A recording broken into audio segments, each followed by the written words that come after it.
Okay, so here we have the intermediate pinion.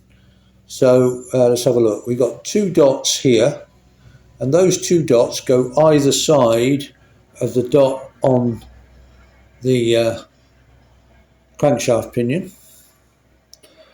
Then we've got the dot here on the right, which is going to go to the exhaust.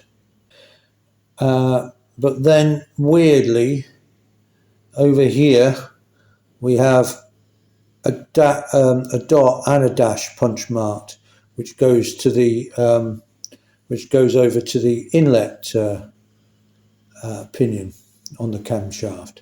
But which one you use? You don't use the dot, you use the dash. So you line those two dots up with the engine pinion, you line that dot up with the exhaust pinion, but you line the dash up with the inlet pinion.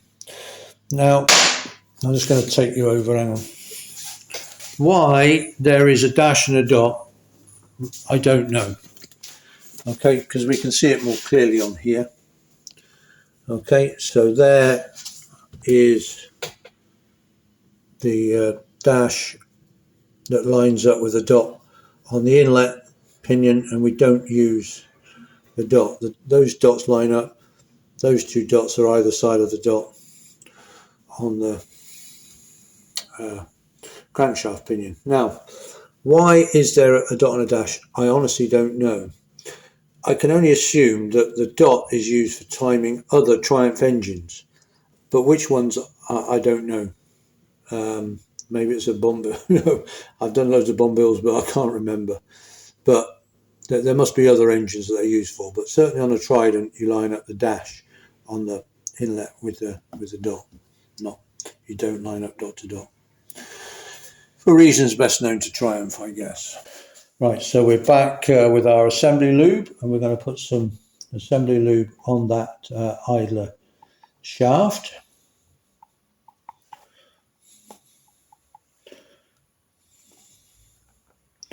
And then we've got the intermediate or idler gear, and we're going to put it on so the two dots, there we go, the two dots are either side of the dot on the crankshaft pinion. So that bit's timed up now. Then we've got a washer spacer that goes on, and then there's a circlip to hold the intermediate pinion in position. Okay, so we've got the washer spacer there, and then we've got the little circlip.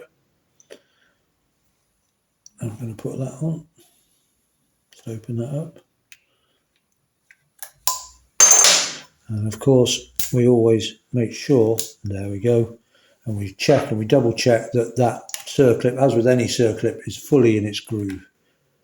It's so easy, you know, maybe just to have one side out, you don't notice it, and then of course that'll ping off sometime later on when the engine's running, and it's not great. Okay, brilliant. So we've now got the crankshaft pinion, that's nice and cold now, crankshaft pinion fitted. We've got the intermediate pinion fitted, so then we'll go on and we'll fit the two